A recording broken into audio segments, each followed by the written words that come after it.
अब हम गुणनखंड के बारे में जानने के लिए जा रहे हैं। इससे पूर्व हम गुणज पढ़े। गुणज का 3 नाम को हमने जाना, गुणज, गुणांक और अपवर्त।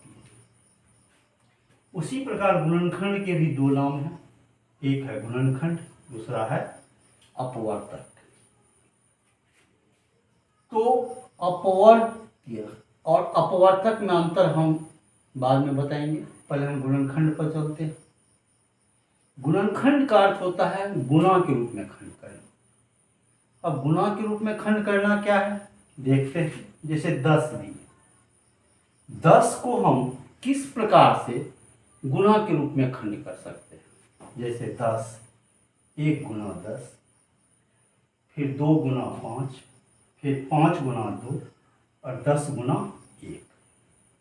तो हमने क्या देखा कि 10 को हम किस किस तरीके से गुणा के रूप में लिखे। 1 गुना 10 लिख सकते हैं, चाहे 2 गुना 5 लिख सकते हैं, या 5 गुना 2 लिख सकते हैं, या 10 गुना 1। तो इस तरफ का जो भी संख्याएं हैं वह सभी 10 के गुणनखंड है। तो 10 के गुणनखंड कौन कौन हो गए? 1, 2, 5 और 10। इस प्रकार से हम किसी भी संख्या के गुणनखंडों को निकाल सकते हैं। अब हम आगे बढ़ रहे हैं, फिर देखते हैं।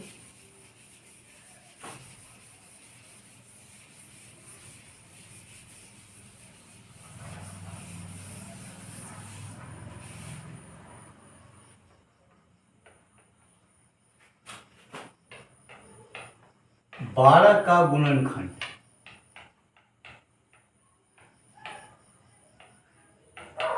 देखते हैं कि 12 किन किन संख्याओं से विभाज्य है। तो ये 1 से कट रहा है, 1 गुना 12 हम लिख सकते हैं। फिर 2 गुना 6 लिख सकते हैं। 3 से 3 गुना 4 लिख सकते हैं। फिर 4 गुना 3 लिख सकते हैं। फिर 5 से नहीं रहेगा, 6 गुना 2 लिख सकते हैं। यहाँ जो आया 6 के बाद फिर नहीं लगेगा, फिर ये 12 गुना 1। तो 12 का गुणनखंड क्या क्या हो गया? 1, 2, 3, 4, 6 और 12। ये हम देख रहे हैं।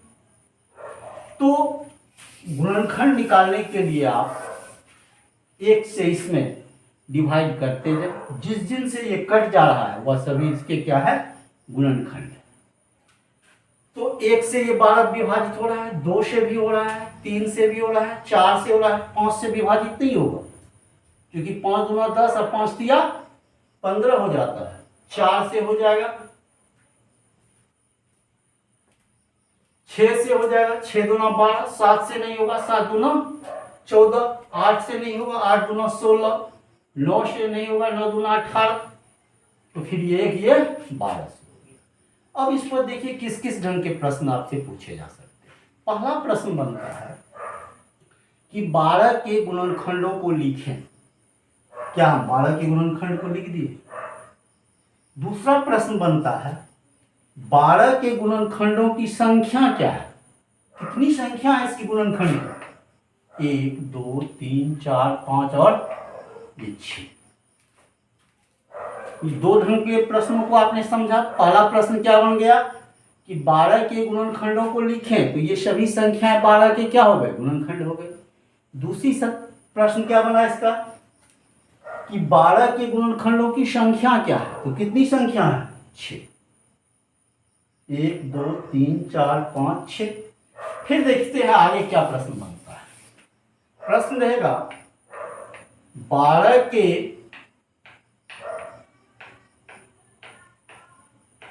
गुणनखंडों का योगफल क्या है?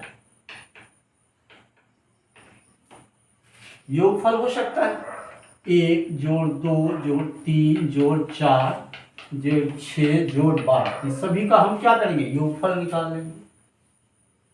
प्रश्न देखिए, गुणनखंड 1 है, 12 का गुणनखंड निकाला गया है, लेकिन प्रश्न किस ढंग से बन रहे हैं? जब भी आप गणित बनाएंगे तो एक प्रश्न पर कई ढंग के प्रश्न फिर बन सकते हैं। ये तरीका हम आपको बताएंगे कि किस ढंग से प्रश्न को बनाया जाता है।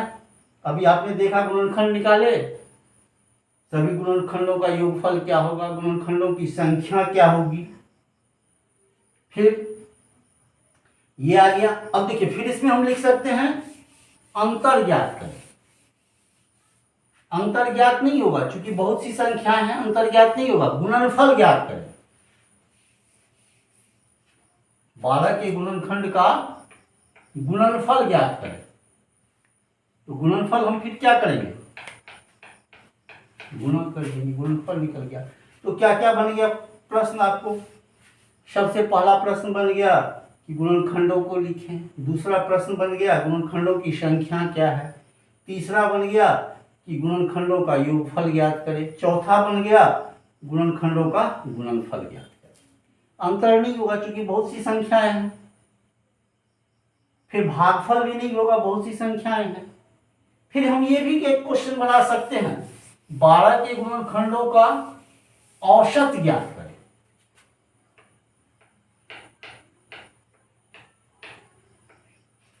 औसत ज्ञात करें क्या, फिर इन सबको हम जोड़ देंगे, 1 जोड़ 2 जोड़ 3 जोड़ 4 जोड़ 6 जोड़ 12, अब बटे 1 2 3 4 5 6, यही इसका क्या निकल गया, औसत निकल गया।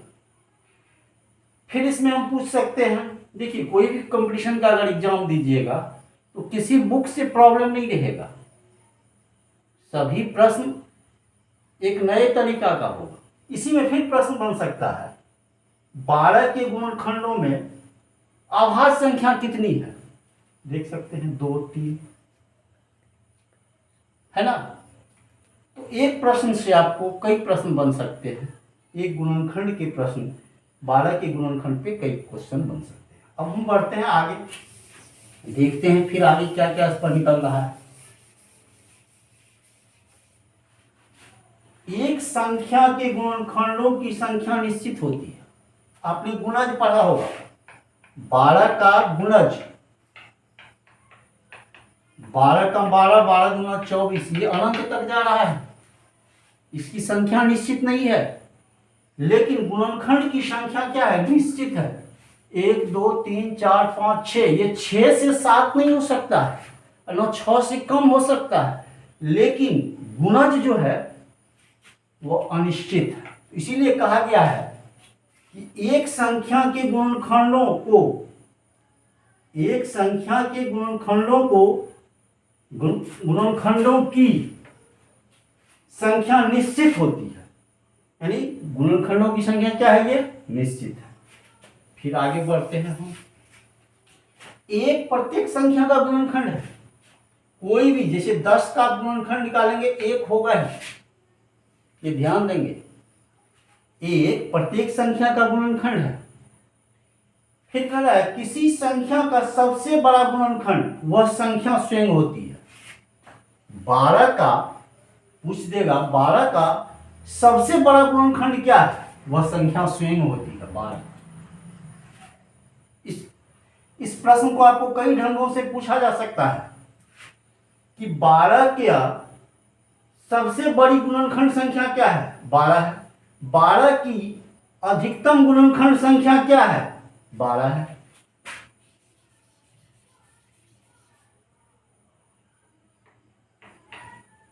बारह की अधिकतम गुणनखंड संख्या क्या है, 12 है। अब देखिए, अब इन गुणनखंडों से हमको कई परिभाषाएं निकलेगी। देखिए, जिन संख्या का केवल एक गुणनखंड है वह 1 है।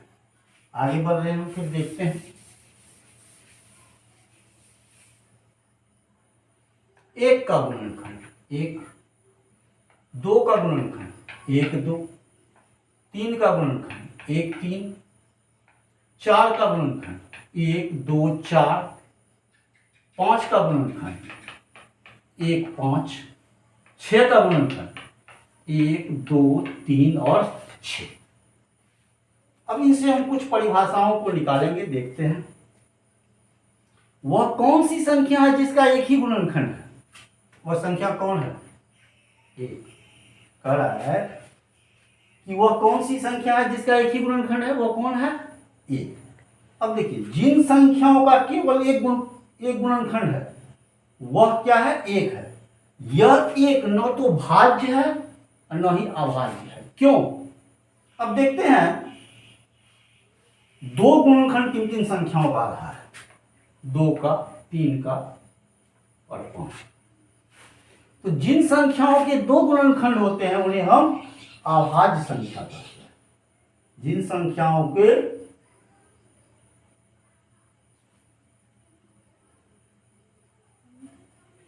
नहीं लिखा गया है, तो जिन संख्याओं के दो गुणनखंड होते हैं उसे हम कौन सी संख्या कहते हैं? अभाज्य संख्या कहते हैं। याद रखना है।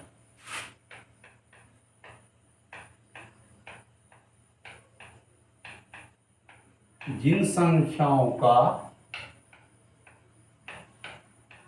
दो गुणनखंड हो उसे हम क्या कहते हैं? अभाज्य संख्या कहते हैं। और जिन संख्याओं का 2 से अधिक गुणनखंड हो उसे हम भाज्य संख्या कहते हैं। जिन संख्याओं के 2 से अधिक गुणनखंड हो उसे हम क्या कहते हैं? भाज्य संख्या। तो इस गुणनखंडों से सबसे पहला क्या क्वेश्चन बन गया? अब देखिए, अभाज्य संख्या किसे कहते हैं? भाज्य संख्या किसे कहते हैं? तो एक न भाज्य है न अभाज्य है। क्यों? क्योंकि भाज्य होने के लिए हमको क्या चाहिए? 2 से अधिक गुणनखंड चाहिए। और अभाज्य होने के लिए हमको क्या चाहिए? 2 ही गुणनखंड चाहिए। तो अभाज्य संख्या मेरा प्रथम क्या हो जाता है? 2, दूसरा अभाज्य संख्या 3, तीसरा 5, फिर ऐसे 7 आ गया। ये सभी अभाज्य संख्या है क्योंकि इनके सिर्फ 2 ही गुणनखंड है। फिर यही भाज्य संख्या हम लेंगे तो जिनके 2 से अधिक गुणनखंड है, स्टार्टिंग कहां से होगा? 4 से। 4 के बाद क्या आ जाएगा? 6। और जिनके सिर्फ एक ही गुणनखंड है वह क्या कहलाया? एक गुणनखंड वाले। तो एक गुणनखंड जिसका है वह न तो भाज्य है न अभाज्य।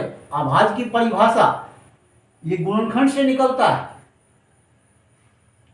कि जिनके 2 गुणनखंड हो उसे अभाज्य संख्या कहते हैं। जो भी संख्या लेंगे, जैसे 23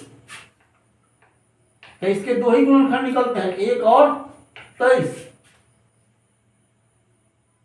तो जिनके 2 गुणनखंड होंगे वह क्या कहलाएंगे? अभाज्य संख्या।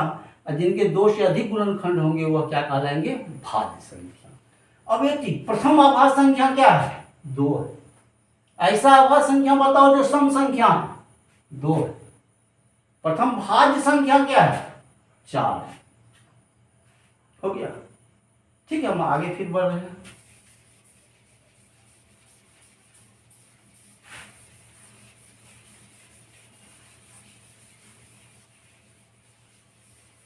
दो संख्याओं पर हम विचार करते हैं।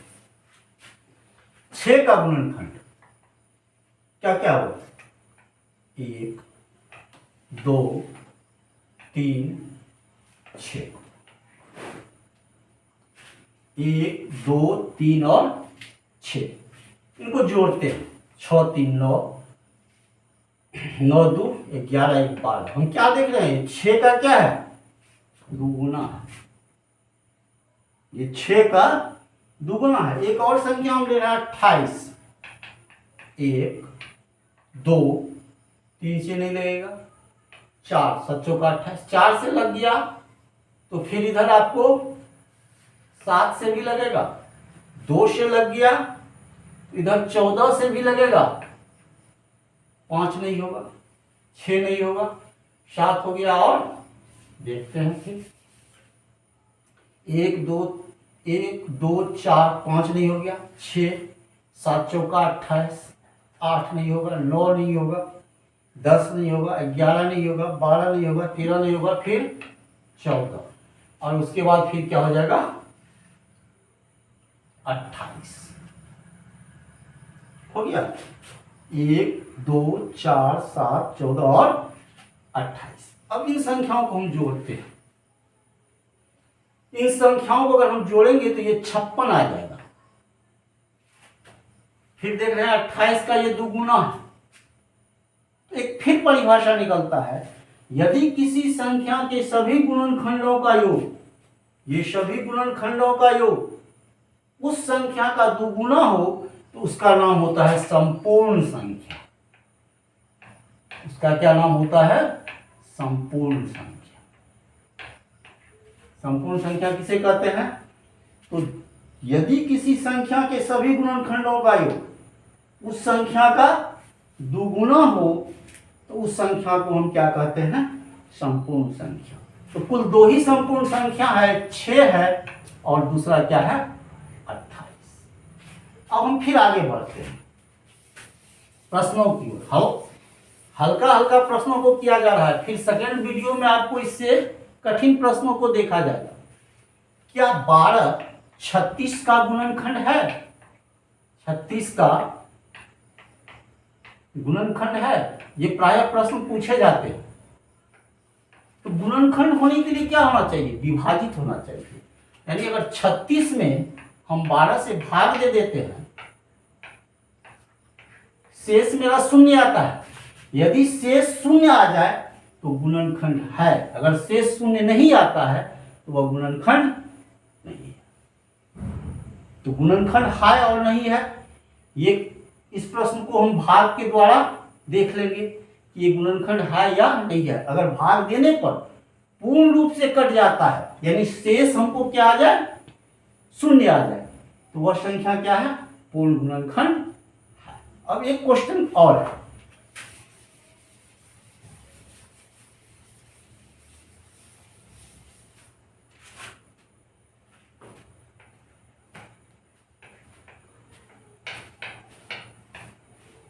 वह कौन सी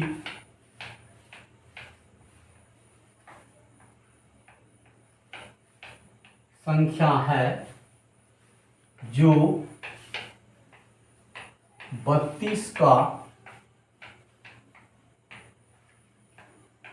गुणनखंड एवं गुणज? अब देखिए, यहां गुणनखंड भी आ गया और गुणज भी आ गया। वह कौन सी संख्या है जो 32 का गुणनखंड एवं गुणज दोनों है?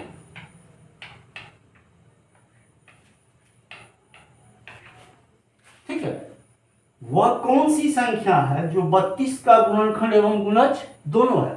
तो 32 का पहले हम गुणनखंड निकाल लेते हैं। 1 2 3 से नहीं लगेगा, 4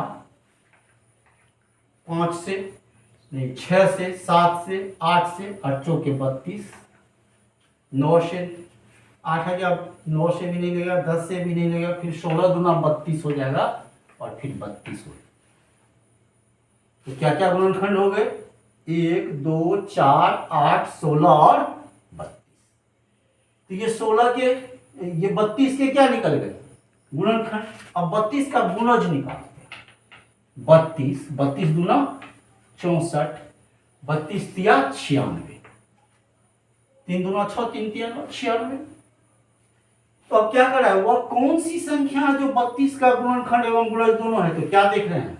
ये 32 ही ऐसा है जो इसका गुणनखंड भी है और इसका गुणज भी है। तो इस ढंग के कई प्रश्न होंगे, डायरेक्ट इसका उत्तर, जो प्रश्न है वही उसका उत्तर हो जाएगा। वह कौन सी संख्या है जो 10 का गुणनखंड एवं गुणज दोनों है? क्या हो जाएगा आंसर? 32। एक प्रश्न की और हम बढ़ते हैं, देखते हैं। ये सभी आसान प्रश्नों को किया जा रहा है। फिर जब इसी में अभाज्य गुणनखंड आएगा तो थोड़ा सा कठिन प्रश्न होंगे। प्रश्न है, एक संख्या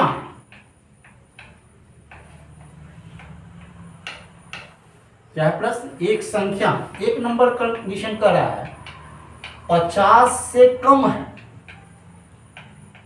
यह संख्या क्या है? 50 से कम है। दूसरा इसका कह रहा है कि ये 7 का गुणज है।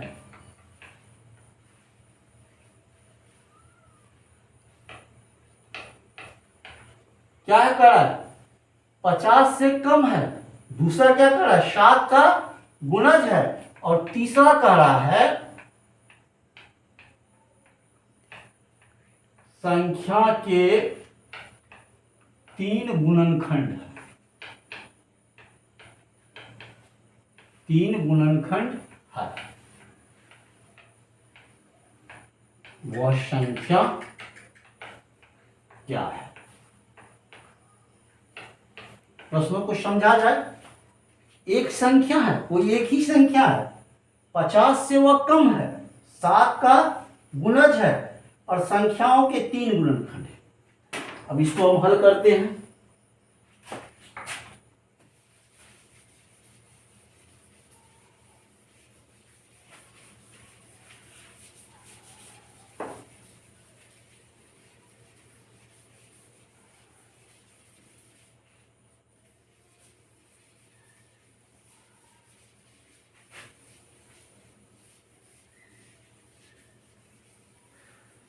ये सेकंड से शुरू होगा। 7 का गुणज है, तो 7 का गुणज हमको क्या हो जाएगा, 7, 7 दूना 14, 7 तिया 21, 7 चौके 28, 7 पंच 35, 7 छाक 42, 7 सत्तर 49 और ये 50। कह रहा है 7 का गुणज है, तो 7 का गुणज हम लिख दिए। और क्या कह रहा है, 50 से कम है, ये 50 नहीं होगा, ये इतने होंगे। एक संख्या है 50 से कम है, 50 से कम हो गया, 7 का गुणज भी हो गया। अब संख्या के 3 ही गुणनखंड हैं, देखते हैं इस 7 का गुणनखंड क्या क्या हो जाएगा, 1 और 7 हो जाएगा। 14 का गुणनखंड हमको क्या क्या आ जाएगा,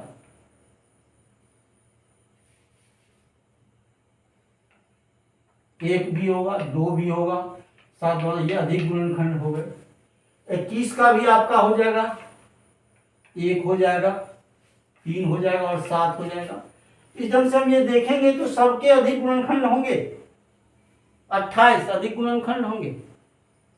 49 को एक बार देख लेते हैं, 1 है, 7 है और 49। आंसर मेरा क्या होगा, 49। संख्या के 3 गुणनखंड। अब हम फिर आगे बढ़ रहे हैं प्रश्नों की ओर। ये सभी आसान प्रश्न है। अब देखते हैं 10 का गुणनखंड निकालते हैं।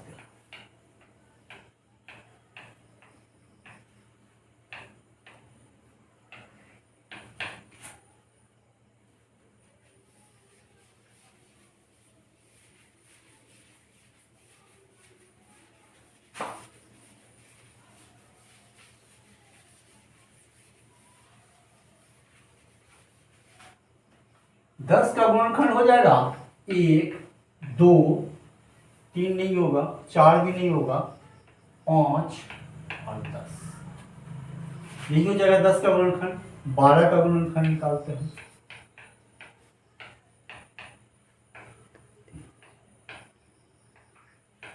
1 हो जाएगा, 2 हो जाएगा, 3 चौके 12, 4 तिया 12, 6 दूना 12। तो 10 का गुणनखंड हमारा 1, 2, 5, 10 हो गया। 12 का गुणनखंड 1, 2, 3, 4, 6 और 12 हो गया। इन दोनों में कौन कौन सी संख्या है, 1 है और ये 2 है। और कोई भी संख्या दोनों में मेल नहीं खा रहा है, कॉमन नहीं आ रहा है। तो जो कॉमन आएगा उसका फिर नाम हो जाएगा, उसको कहते हैं सार गुणनखंड।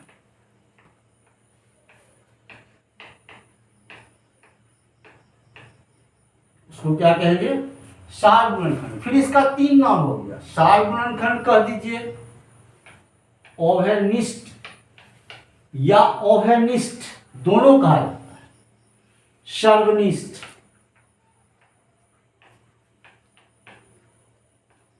और फिर इसका 3 नाम हो गया। यहां 10 और 12 का सार गुणनखंड कह दीजिए, क्या क्या हो गया, 1 और 2। 10 और 12 का अवनिष्ठ गुणनखंड, अवनिष्ठ जब लिखेंगे तो गुणनखंड क्या हो जाएगा 1 2। फिर 10 और 12 का सर्वनिष्ठ गुणनखंड, ये अवनिष्ठ था, ये सर्वनिष्ठ है गुणनखंड, क्या होंगे 1 2। अब इसी 1 2 से हमको महत्तम समापवर्तक की परिभाषा निकलती है।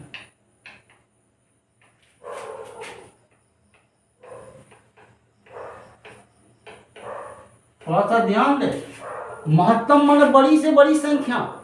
महत्तम निकालने की 2 विधि है, एक भाग विधि, एक गुणनखंड विधि। ये प्रश्न प्रायः आता है मन में कि हम निकालते हैं महत्तम और निकलती है छोटी संख्या। महत्तम माने बड़ी से बड़ी संख्या, निकालते हैं लघुत्तम, लघु माने छोटा, तम माने रूप, और आती है बड़ी से बड़ी संख्या। तो वह भाग विधि जो ये पुरानी पद्धति है, नई पद्धति के अनुसार इसमें हम देख रहे हैं कि 7 गुणनखंड मेरा सबसे बड़ा 2 है, इसीलिए इसका नाम महत्तम समापवर्तक पड़ा, क्योंकि सबसे बड़ी संख्या है। और गुणज के द्वारा हम क्या निकालते थे, लघुत्तम। समापवर्त्य निकालते थे, ये समापवर्तक है। जब भी समापवर्तक वर्ड आएगा क्वेश्चन में रख सकता है समापवर्तक से क्या निकाला जाता है, तो मोशा निकाला जाता है, महत्तम समापवर्तक निकाला जाता है। और गुणज से क्या निकाला जाता है, लघुत्तम निकाला जाता है। तो इस ढंग के कई प्रश्न बन गए। अब एक और है, इसका सेकंड पार्ट में होगा अभाज्य गुणनखंड। क्या है, अभाज्य गुणनखंड। अभी हमने अभाज्य संख्या पढ़ा, हमने क्या देखा, गुणनखंड से किस किस का परिभाषा निकल रहा है। सबसे पहले क्या निकला, गुणनखंड से अभाज्य संख्या, भाज्य संख्या, उसके बाद एक निकल गया 6 और 12, कौन सी संख्या थी, संपूर्ण संख्या की परिभाषा निकल गई।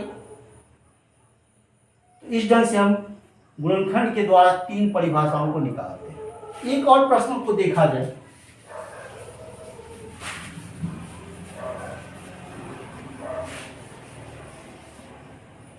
दो का गुणनखंड 1 2, 3 का गुणनखंड 1 3, दोनों में 1 आ रहा है कॉमन।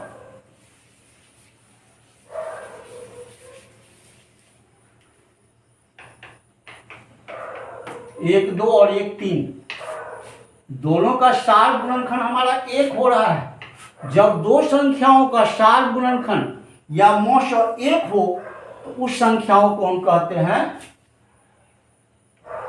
असहभाज्य संख्या। असहभाज्य संख्या। एक और परिभाषा निकल गया, जब दो संख्याओं का मौशा 1 हो, देख रहे हैं ये सार गुणनखंड आया, सार गुणनखंड सिर्फ 1 है, और 1 रहने के कारण अभी हम बताए हैं कि जो लास्ट वाला होता है वही उसका महत्तम समापवर्तक होता है। तो इसका 2 परिभाषा होगा, जब दो संख्याओं का मौशा या सार गुणनखंड 1 हो तो वह संख्या क्या कहलाती है, असहभाज्य संख्या कहलाती है। तो यही 4-5 पॉइंट को आपको ध्यान देना है। गुणनखंड क्या है, गुणनखंड को लेके तब उस पर जितने प्रश्न बन रहे हैं सभी प्रश्नों को आप बनाइए, फिर गुणनखंड से मेल कीजिए। एक गुणनखंड पर कई प्रश्न बनेंगे। और एक चीज़ हम आपको बार बार कह चुके हैं कि आप क्लास 1 से 12 तक के एग्जाम में आपके बुक का हूबहू प्रश्न रहेगा, लेकिन अगर आप कोई एग्जाम देते हैं ऑब्जेक्टिव तो आपको किसी बुक से प्रॉब्लम नहीं रहेगा।